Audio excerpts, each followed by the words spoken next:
cruel man, and said, "Why not beat him to death?" Immediately she ordered Li to take this man to his own quarters to receive punishment. Then Her Majesty said the food was bad, and ordered the cooks to be punished also. They told me that whenever Her Majesty was angry everything went wrong, so I was not surprised that so many things happened that day. Her Majesty said that we all looked too vain with our hair too low down at the back of the head. This Manchu headdress is placed right in the center of one's head, and the back part is called the swallow's tail, and must reach the bottom of one's collar. We had our hair done up the same way every day, and she had previously never said a word about it. She looked at us and said, "Now I am going to the audience, and don't need you all here. Go back to your rooms and fix your hair all over again. If I ever see you all like that again, I am going to cut your hair off." I was never more surprised in my life when I heard her speak so sharply to us. I don't know whether I was spoken to or not, but I thought it well to be wise, and I answered I would. We were all ready to go, and Her Majesty stood there watching us. When we were about 5 or 6 feet away, we heard her scolding Chun Shou, the girl who was neither a court lady nor a servant.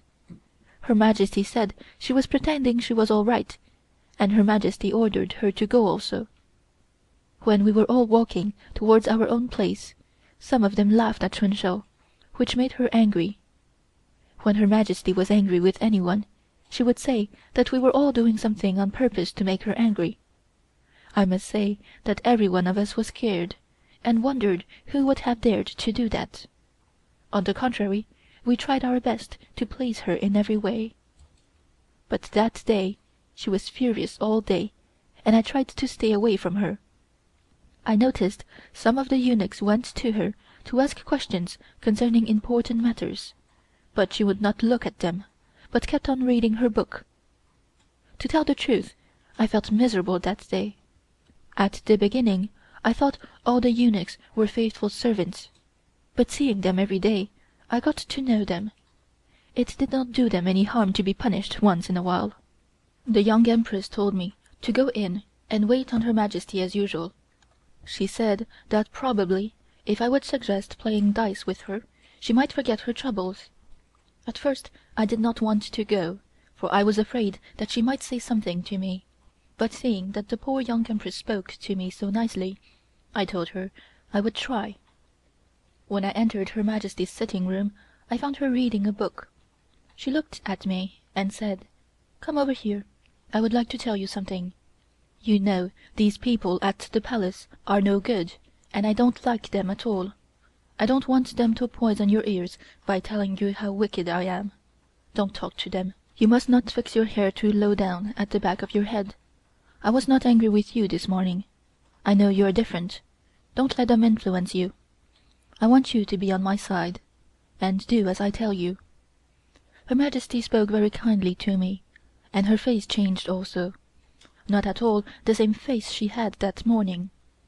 Of course I promised her that I would be only too happy to do all I could to please her. She spoke to me just like a good mother would speak to a dear child. I changed my opinion and thought that perhaps after all she was right, but I had often heard from the officials that one cannot be good to a eunuch, as he would do all he could to injure you without any reason whatsoever. I noticed that day they all seemed to be more careful in doing their work. I was told that when once Her Majesty got angry, she would never finish. On the contrary, she talked to me very nicely, just as if there had been no troubles at all. She was not difficult to wait upon, only one had to watch her moods. I thought how fascinating she was, and I had already forgotten that she had been angry. She seemed to have guessed what I was thinking, and said, "I can make people hate me worse than poison, and can also make them love me.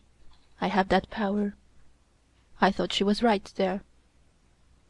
End of Chapter 11. Read by J.C. Guan, Montreal, January 2009.